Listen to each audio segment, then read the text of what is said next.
Welcome back. Today we're talking spoilers.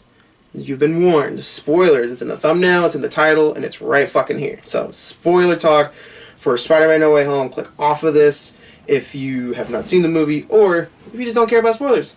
Spoilers! So, spoiler talk. Let's get the major one out the fucking way real quick. Yeah. Toby and Andrew. What'd you think of them in this movie? Oh my gosh. I can't even describe to you in words how freaked out I was when I saw those two come through the portals. It was mind-blowing, to be honest. It was even though we knew for months that they were in this movie because of the leaks and the stuff like that, there still wasn't 100% confirmation. You know, there was like, what, a 99.7% that they were in the movie. So we weren't for sure if they were in it, but we had a pretty good suspicion that they were in the movie. We had very good evidence they were in the movie. And I don't know, the best way I can describe their appearance is this is literally an 8-year-old child's mind in a movie, in the best way possible. Because you got Andrew, Toby, Tom Holland, all fighting the Sinister Six from their own perspective universes.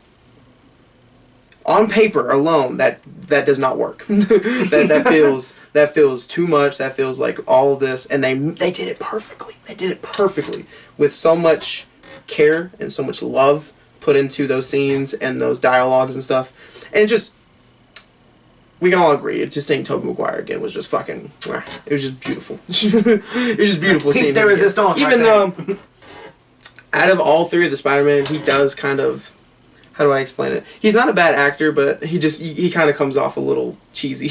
Yeah, I know, right? Comes off a little cheesy. It's like, out of everybody, you got Tom Holland, who's a Academy Award nominated actor, you know, Andrew Garfield, then you got Toby, who's just kind of there. He's kind of just acting like an old man. Just kind of like an old man. So, to be honest, he did sound like an old man. In the movie, he did sound old. Yeah. So, but no, outside of them, because we can go on to today's about them, Daredevil.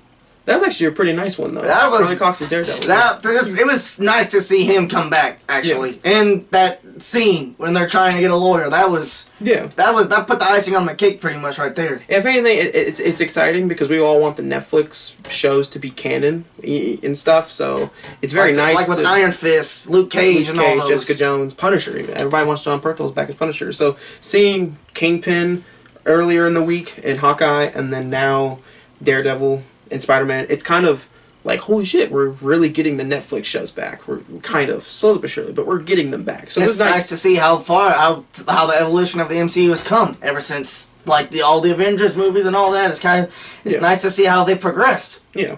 But if anything, because Daredevil and Spider-Man do a lot in the comics, so maybe that's something we'll see in Spider-Man 4, is Daredevil and Spider-Man teaming up, which would be nice. Outside of that, I think this movie very is much emotional. It very is. In many ways. It's touches the heartstrings. It's emotional because of nostalgia. It's emotional because of certain deaths and stuff like that. And I would say, 4 times? I know I did. Cried 4 times during the movie.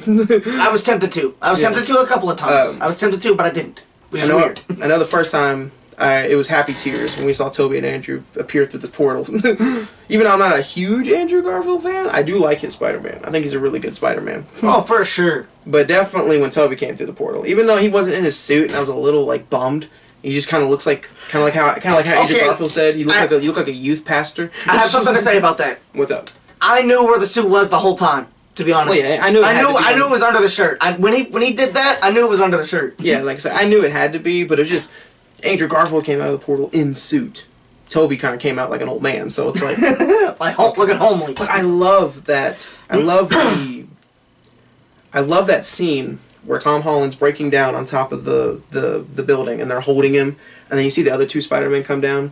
And they're like, we know what you're going through. And he's like, you don't know what I'm going through. Just stop. Stop telling me. You guys don't know. Just stop. And then Andrew and Toby kind of like, yes, we do. We've had our Uncle Ben's loss. We've lost our Gwen Stacy's. We've lost people we love. And they're trying... It's Spider-Man helping other Spider-Man. And I love to see that.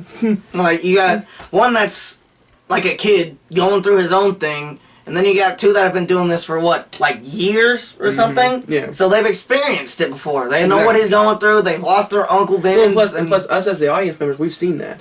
We've seen the heartbreaking scene of Gwen Stacy dying in Andrew Garfield's arms. We've seen the heartbreaking scene of Uncle Ben dying in the first movie. We've seen what these Spider-Men have gone through. And so to see these two Spider-Mans that we've seen gone through stuff, helping out our new Spider-Man through shit, it's very much, that's emotional. That's tugs at the heartstrings. It's emotional. Yeah, it's emotional because it's like our version of Spider-Man that we grew up with is helping out this newer generation of Spider-Man and stuff. So it's just, I don't know, it's really nice to see that. I love that scene. And then I love his Andrew Garfield's his redemption. Like when he saves MJ from when she's fallen, it reminds him, and then he jumps in to save her. He gets his redemption. Exactly. So you know that had to make him feel better about himself. Yeah, no, I love that. I love how, if anything, even though I've never been a big Andrew Garfield fan, this movie has made me a big Andrew Garfield fan because while his movies are not good, I've always liked his Peter Parker. I've always liked his Spider-Man. Oh yeah, for sure. You get to see like his sciencey side come out when he makes his in the first one when he's making his web shooters, his web fluid. You get to see his sciencey side come out. That's what I said. I've always liked Andrew Garfield as Spider-Man. I just never liked the movies he's in. So when I'm seeing him again in a new movie, it makes me appreciate the character more, and it makes me wish we would have got more of that character because I like his Spider-Man. His Peter Parker is good. His movies aren't. And so I think if Sony decided they wanted to reboot or do something with Andrew Garfield, I wouldn't be opposed of it because I do like Andrew Garfield. I agree. Yeah, if they should decide to do something with him down the road, down the road, and if they do, go ahead, go for it. I'm all for it. But one section I do love, and of course love Green Goblin, so I love this section, is when he's beating the crap out of Peter in that apartment, and he's just tossing him around and punching him through walls. The SmackDown moves like wow, brings him down to the floor. I'm like, oh shoot! It was an awesome scene. It was. I wanted it to be a little bit darker, but it was pretty dark. It was pretty dark. You can't get any darker than him just beating the crap out of Peter. Like that was. He's tossing him through buildings, smacking him down, tossing him here and there, and then the icing on the cake. He kills Aunt May. Damn. Icing on the cake. He looks at Peter and he throws a bomb right at Aunt May and kills her. Wait, I thought a building falls on her. Like no. The glider comes in, hits her in the back, knocks her over there, and then it looked like it got her on the arm because the way he was holding her, like he was holding her like this, and when he moved his hand, I saw blood. You saw blood coming from her, from where her arm was. That's what because again the glider came in through her back, so it's probably like from her back that she's bleeding that he touched. But either way, a Green Goblin kills Aunt May. Yeah. Which is like, not only did Green Goblin fuck over Tobey Maguire in his universe by practically almost killing Aunt May himself, he now finishes the job. He finally kills an Aunt May in this movie, which is he gets his revenge. Yeah. For the stuff for Tobey's Spider-Man, for what he did, and he just wants. To me, it comes down to him just wanting all-out revenge. That's all it is. He just wants nothing but revenge. Yeah.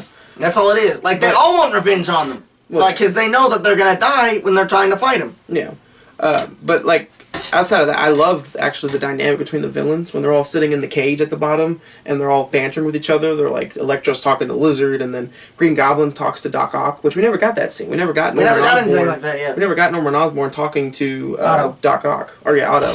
We never got that before, so it was really nice to see as a Maguire fan seeing these two villains interact with each other and actually be human. You know, you got Otto talking to Norman as a person, not a villain. He's just talking to him as a person. Expressing how sorry he is and all that. But yeah. Otto doesn't believe him because he knows that that's just the Green Goblin side talking. Exactly.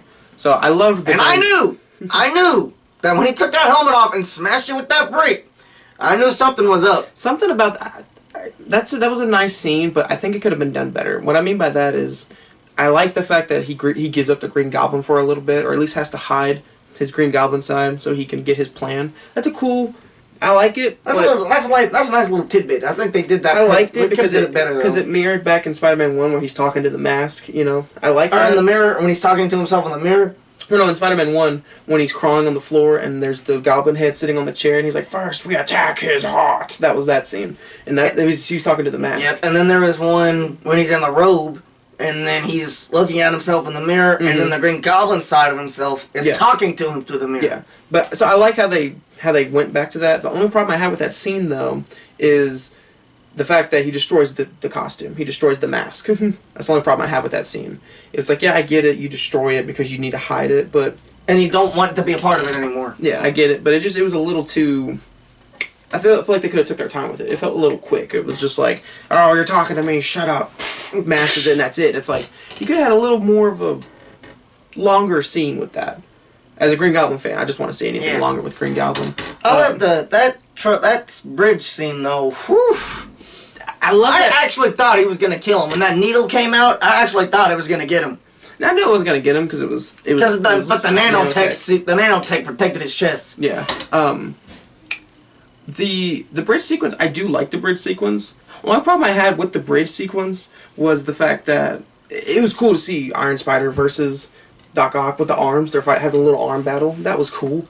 The only problem I had with that scene is when Green Goblin showed up, there was no Green Goblin fight with that suit. Yeah, it was just a bomb. It was just, he showed up, threw a bomb. He was chasing after Peter, and then Doctor Strange portals him away, and it's like, oh, come on, man. You can't even have one scene of Tom Holland fighting Green Goblin in his green costume. Come on, man. So it was a little blue ball where you got Goblin coming after him, and then he just goes away. It's like, God damn it. I'm gonna agree with you on that because I think we could have used more of it, to be honest. Well, just that you don't see him in his classic outfit fight anybody. He doesn't fight anybody. He just throws a bomb, comes out of the shadows, chases after him, and then gets sucked away, and that's it. Yeah, we could have used, but I think that they could have done that bridge sequence a little bit more. They could have gave a little bit more detail. But yeah, so back to the thing, saying when he's smashing Peter through everything, and then of course now Doc Ock's good because they figured out a cure for him. the Doc chip Ock's nice. in his neck. He's trying to stop these villains. Of course he can't. He's they're way too powerful. Electro gets the arc reactor and becomes even more powerful with the arc reactor. And then of course Green Goblin kills Ant-Man and stuff, which is a really heartbreaking scene. I do like that scene. I wanted to cry so bad. Yeah, I do like that scene. Yeah.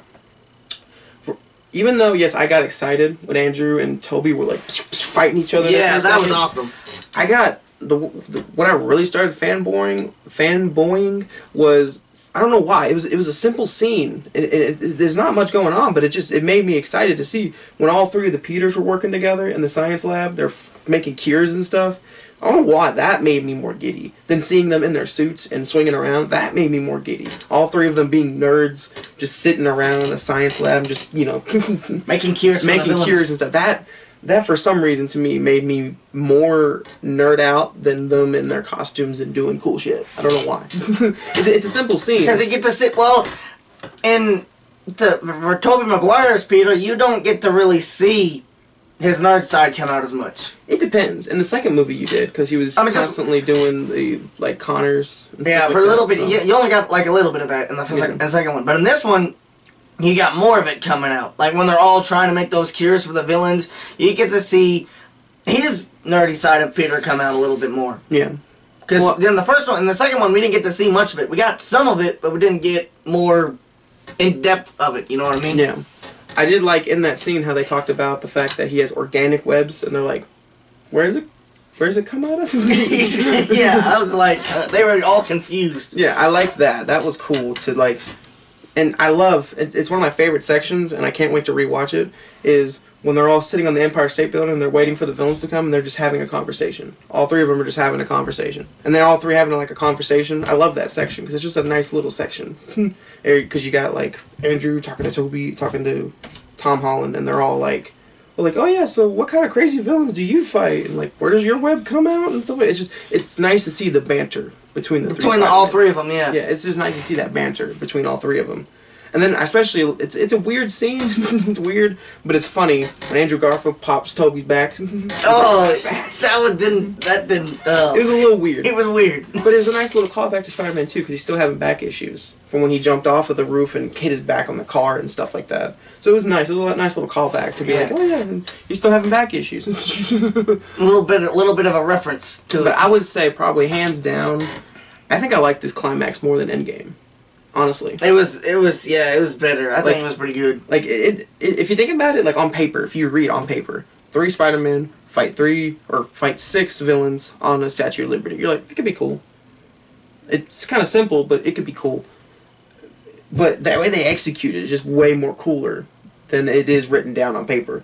Because I don't know about you, but I was giddy when they're all huddled around, and then Andrew Garfield grabs all of them, I love you guys, and then they all put their masks on, and then they all jump at the exact same time and web swing up to the villains. It's who would have ever thought, if I would have came to you 5 years ago and said, we're getting a movie in 2021 where we have Andrew, Toby, and Tom fighting 6 villains from all their own universes, you'd be like, you're a fucking liar. You are a liar. Yeah.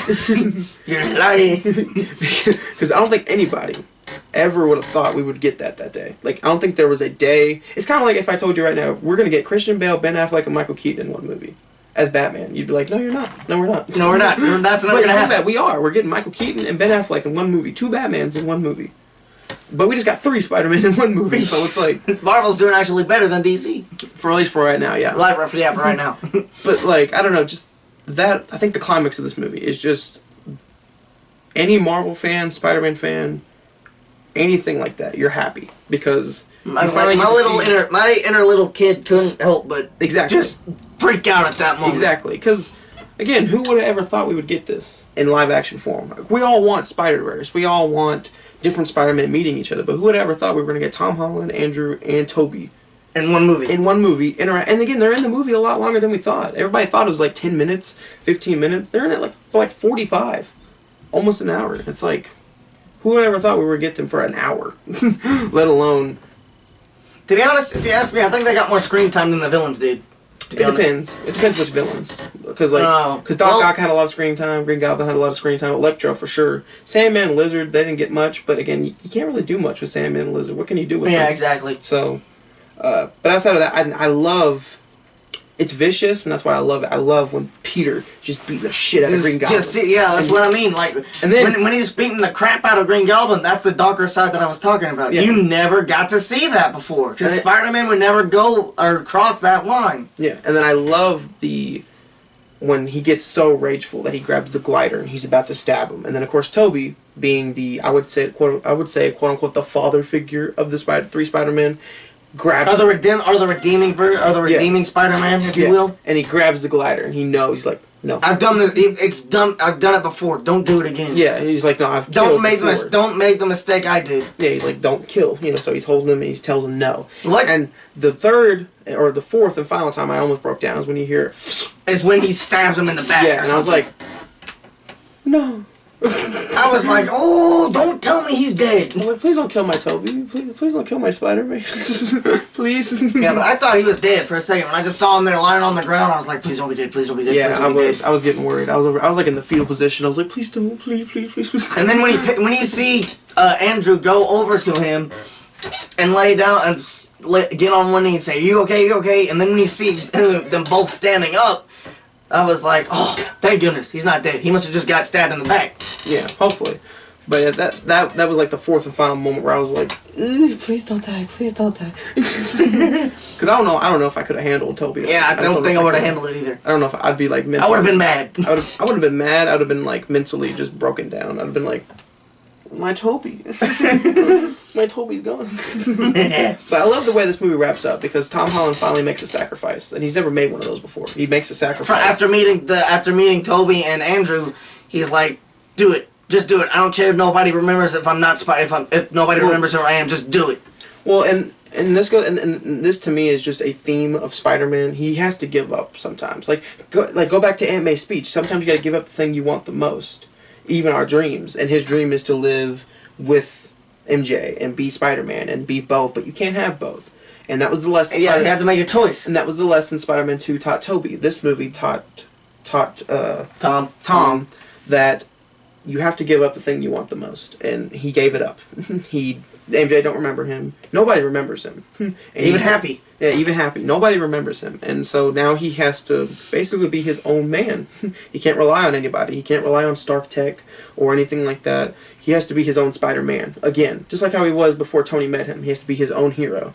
And I love how we ended that character off because I think that's him going into his college years. Well, but that's Spider-Man. When you read a Spider-Man comic or pick up a Spider-Man game, that's what it is. It's not Iron Man Jr. It's not Spider-Kid. It's not anything like that. It's Spider-Man. That's how he is. He relies on himself. He makes his own suits. He picks his own battles. Makes his own decisions. He doesn't have Iron Man or the Avengers helping him out and stuff like that. So I love the way we ended off with the character. I loved when he made his own red and blue suit because that's what really blew my mind was when he made his own suit that was based off of Tobey's and Andrew's. Well, we don't know for sure. We didn't get a good clean shot of it. It looks like it is, but we don't know for sure. Maybe they'll release a photo or some type of toy that shows the suit that he made, but it looks like it's way more bright bluish on the sides and a little more darker on the red. So I would love if it's like a combination between Andrew's and Tobey's put together. You know, he got inspired by the other Spider-Man to make a suit or whatever, but like I said, yeah, we didn't get a good clean shot of it. So, but the other thing I didn't like, I should take it back. I liked it. I was disappointed. So Venom is the post-credit scene. I didn't like it necessarily, but I did.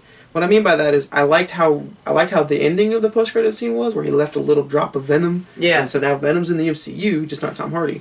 But I thought it was a little bit of a waste, because it's like, in Venom Let There Be Carnage, you suck Venom into the MCU. And then he's in there for, 10 minutes? And then he just gets sucked back, and it's like, what the heck? You could have had Tom Hardy fighting Spider-Man or something like that. So I was a little disappointed to see that he wasn't in it very long. That must mean they're setting up another one. I knew Venom was going to be in here somewhere because of where we left off in Venom Let There Be Carnage, but I felt like he wasn't in there long enough. I feel like they should have made it permanent and not, hey, let's drop you in here. Oh, you're going to drop a little bit of symbiote. Oh, you're going back. It's like, okay. I get it. I get why they did that, because they want the symbiote in the MCU. Just not Tom Hardy's. So, but yeah, I was excited about that. And then the Doctor Strange trailer. Oh my gosh. That was interesting. That looks like a good movie. It does look darker for sure, but I'm more curious because exactly why is the multiverse in madness right now? That's what I'm trying to figure out, because if he closed it, if he did the wish and closed those barriers, then what's necessarily broken? Like maybe it was his time, his own timeline, when he was on his way, him and his fiance or something were on their way to a dinner or something. Or it could be during Spider-Man No Way Home, while he was in the wherever he was at in the little mirror dimension. Maybe he was trying to get out of the mirror dimension. That's what Multiverse of Madness is. He's trying to get out of the mirror dimension to go help Peter, because he did say in the movie, he's like, I've been like walking through the Grand Canyon for 12 hours and stuff like that, and it's like. So maybe that's what Multiverse of Madness is. It's him in the mirror dimension trying to get back home to the MCU to help out Spider-Man. So maybe that's why they hold it off the trailer to this movie, because it is spoilerish, because it's like, you wouldn't know that he was trapped in the mirror dimension if you didn't see Spider-Man No Way Home. Exactly. But I'm curious, and I'm so curious, because there was an evil Doctor Strange in that trailer, if that's the one from What If, the Supreme Strange. I mean, if you've ever watched What If, and can take this under consideration, if you've ever watched What If, look up images of both of them, and compare the two and see if they're the same. Because if that's the one if we're talking about, then there you go. We're getting it in a live action Marvel movie. Enough said. I think it is, and the reason why I say that is because they already said Captain Carter from the first episode of What If, she's going to be in it. Like, she's going to be in the suit Captain Carter. So I look at it as, if Captain Carter's going to be in there, then why can't Supreme Strange be in there? Or any of those characters we see in What If, like a Uatu or the Vision, Ultron. I doubt we're going to go that deep into it, because Vision, Ultron is powerful. But who say we can't see it in there? If we're getting Captain Carter, why can't? Then again, these are just guesses. Yeah, these are just guesses. If you're wondering, these are just guesses. But the trailer does look good. I would like for them to release it, so that way I can watch it in HD and really, because it's hard to just watch it once and really remember, because there was so much other things to talk about and remember of that movie other than the trailer at the end. But I thought I was pretty excited. The trailer altogether, it just blew my mind. But I'm curious, because they've never done that before. They've never put a trailer at the end of a movie before. So I'm wondering if that's the start of what they're gonna do now. Well, no, not that, but I meant, like, I wonder if it's going to be, like, that's how it is. Like, when you watch No Way Home on Disney Plus, or on whatever format in the future, if they're going to have that trailer attached to it, or if that was just strictly for theaters. You see what I'm saying?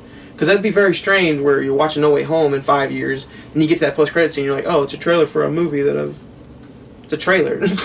Like, why? How's that important? So exactly. But I think it's actually a smart tactic. Get people in the movie. You already have their money. So give them, kind of like how they do at Comic-Cons, give them something to watch. Give them a trailer. Give them something teasing. After the first post-credit scene, throw something extra in there. Yeah, throw like a trailer or something. So I think whoever thought that was a good idea because good marketing strategy. Because at that point, people are getting their first look at a new Marvel movie, and on top of it, they're getting quote unquote early access because it's like, well, go see No Way Home if you want to see the trailer. So I think that's actually a smart tactic for them to do in the future. So anything else spoiler wise that you think of that you want to get off your chest? Talk about. I think we kind of basically dissected as much as we could. I think we pretty much I'm good. Other than, were you satisfied?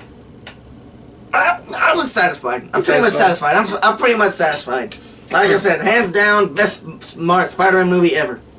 Hands down, 10 out of 10, 5 stars, hands down, best movie. I would have to watch it again, but I would definitely say it is one of, I don't know, Tobey Maguire's Spider-Man. I mean, I'm going to have to agree with you on that. You can't replace Tobey Maguire's Spider-Man at all. But well, like I said, that first Spider-Man movie is just near and dear to my heart. I love that movie, so you're going to have to do a lot to top that movie. And No Way Home does have that potential. I'd have to watch it again, of course, but for sitting right now, it has potential of being the best Spider-Man movie of all time, like, honestly. But I think for right now, I think it is definitely the best MCU movie, definitely the best Tom Holland movie, and probably, would you say is your favorite movie of the year? Or would you say you still got, because, you know, Zack Snyder's Justice League, you know, Shang-Chi, you got other movies that have come out this year, but it's definitely, I would say now that I'm dissing our other movies, I would definitely say top 3. I'd give it best movie of the year, for sure. You think so? I don't know. I would definitely say top 3 for me. Because, I don't know, Zack Snyder's Justice League, that was... that was definitely a way to kick off this year, that's for sure. I mean, on the Marvel side, I'd say best movie of the year. For DC, it'd be Zack Snyder's Justice League for me. Probably, easily. Yeah. So, but...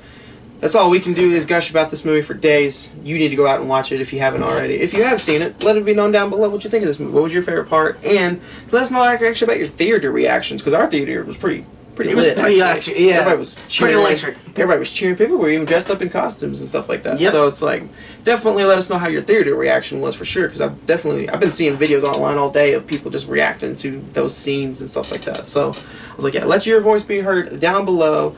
Thank you, Jason, for coming on for the spoiler talks and whatever. We probably will do this again with a bigger movie like the Batman, maybe, or whatever Marvel movie I guess is coming out afterwards. I don't even know what the next Marvel movie is, but we'll probably do it again for that one. Thank you so much for listening and rambling on and on and on and on. And I'll see y'all Spidey heads next time. See ya! You gotta do a little swip.